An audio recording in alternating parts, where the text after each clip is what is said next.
الحمد لله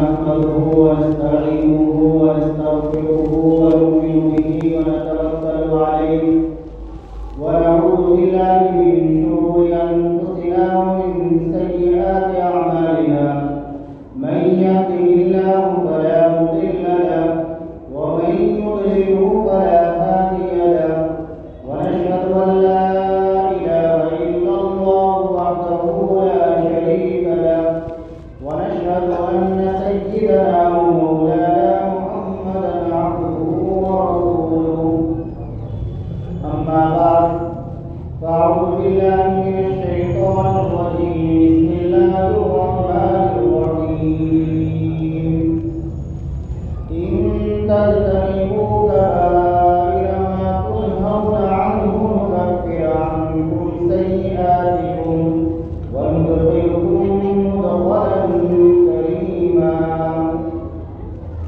وعن علي بن أبي طالب رضي الله تعالى عنه قال قال رسول الله صلى الله عليه وسلم إذا فعلت أمتي 15 خصلة هل بها البلاء. محترم بزرگوں اور بھائیوں، آج ہم اور آپ یہاں جمع ہوئے ہیں دین کی نسبت سے. دین اور مذہب اسلام کی نسبت ایک بہت بڑی نسبت. اس طرح کے جلسوں کا فائدہ اس وقت ہے جبکہ جلسوں میں شرکت کرنے سے زندگی کے اندر کچھ انقلاب پیدا ہو، کچھ تبدیلیاں. ہم اور آپ ارادہ کریں کہ انشاءاللہ یہاں جو کچھ ہم سنیں گے اسے اپنی زندگی کے اندر داخل کریں گے. جن برائیوں کا ذکر یہاں پر آئے گا ان برائیوں سے اپنی زندگی کو، اپنے گھر کو اور اپنے پورے معاشرے اور سماج کو پاک صاف کریں گے. کرو گے انشاءاللہ عمل کے لیے. اگر ہمارا عمل کا ارادہ نہیں ہے، ایک کام سے سنا دوسرے کام سے نکال دیا، تو ہمارا یہ رات میں جاگنا پھر بیکار ہے. یہ مفید اسی وقت ہوگا جبکہ ہم اپنی زندگی کے اندر کچھ انقلاب اور تبدیلی پیدا کریں. جب ہم یہاں سن کر اپنے گھروں کے اندر، اپنے محلے کے اندر، اپنے شہر کے اندر اور اپنے پورے معاشرے اور سماج کے اندر اصلاح کی فکر کرے اور اس کی مہم چلائے اور اس کی کوشش کرے. آج کی جو یہ رات ہے بڑی مبارک رات ہے. اس رات کو شب برات کہا جاتا ہے. شب برات کے معنی ہے بری ہونے کی رات. کس چیز سے بری ہونے کی رات؟ یہ جہنم سے بری ہونے کی رات. اللہ تعالیٰ اس رات میں بہت سے لوگوں کو جہنم سے بری فرماتے ہیں. مدینہ منورہ کے اندر ایک قبیلہ تھا، قبیلہ بنو کلب، جو بکریاں بہت پالا کرتے تھے. اللہ کے نبی صلی اللہ علیہ وسلم نے فرمایا اس رات میں اللہ تعالیٰ قبیلہ بنو کلب کی بکریوں کے جسموں پر جتنے بال ہیں ان بالوں سے زیادہ لوگوں کی مغفرت فرمایا. ایک بکری کے بال ہم اور آپ سب مل کر شمار نہیں کر سکتے، چہ جائے کہ لاکھوں بکریوں کے بالوں کو شمار کیا.